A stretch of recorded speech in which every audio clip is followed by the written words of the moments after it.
mbanje kwiragiza izina ry'Imana mbanza no gusoma aya ya Qur'an billahi minash shaitani rajim inna lillahi wa inna ilaihi rajiun. Iyo ni umurongo wo muri Qur'an ntagatifu uvuga ngo twese twavuye ku Mana kandi ku Mana twahoze ku Mana kandi ku Mana niho twese tuzagarukira.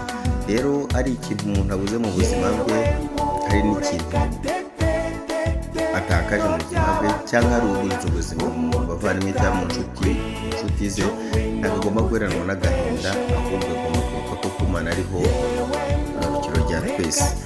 Rero ku itariki ya gatatu y'uyu munsi Mata 2025 nibwo hasohotse inkuru y'uko wari umuvugizi wungirije wa guverinoma y'u Rwanda nyakubahwa nyakwigendera Ali Mukurarinda ko yavuye mu mubiri, yavuye mu buzima azize uburwayi. Rero muri make wavuga ngo nyakwigendera Ali Mukurarinda yari mu ntoki, yari umuvugizi wungirije wa guverinoma y'u Rwanda nk'uko nabivuze haruguru, akaba yarashyizwe kuri uwo mwanya mu Ukuboza 2021. Mbere yaho yahoze ari umuvugizi w'ubushinjacyaha bukuru bw'u Rwanda. Uretse ibyo, yari umuhanzi, yari n'umwanditsi, akaba yari yaranditse n'igitabo cyitwa ngo Kimanipula Ki Victoire Ingabire Umuhoza de Pays-Bas au pays de Mercolin. Icyo gitabo niwe wacyanditse kandi yari umuhanga pe, yari umuhanga cyane, yari umuntu ukunda ubutabera, yari umuntu uvuga ibintu afite ishingiro, bifite ishingiro, afite n'icyo nawe ugashingiyeho.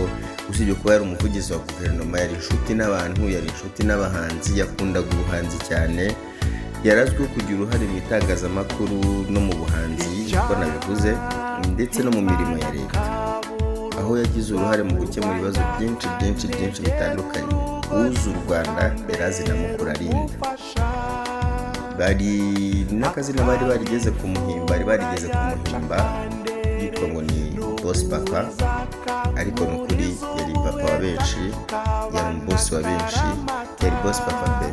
Imana imuhe kuruhukira mu mahoro kandi twiga isomo dukorera igihugu. Hari umwami wigeze yavuga ngo kugira ngo atange iki gihugu agitanga ajya aho banyagwa batagira umutima b'abazungu, ngo yakwemera akagipfira kuko n'ubundi yari buzapfe. Rero aho kugira ngo amaraso yazapfe anyobwe n'inkongoro cyangwa aribwe n'imbwa, yakitangira igihugu cye nibura hari icyo yaba apfuye azize, aho kugira ngo wowe u Rwanda ruzazime, ahubwo we wazima, kuko u Rwanda rwo ntiruzazi. Iyo u Rwanda rutazimye nawe ntabwo ujya uzima, kuko imizi igushibutseho, imizi ishibukiye muri icyo gihugu cyawe aba ari amaboko yawe, aba ari amaraso yawe. Rero natwe dutere ikirenge cyane Mukurarinda, tugerageze kwitangira igihugu, gukorera igihugu, dukunda igihugu, dukundane, ariko turibuka ko ubuzima si ubwacu,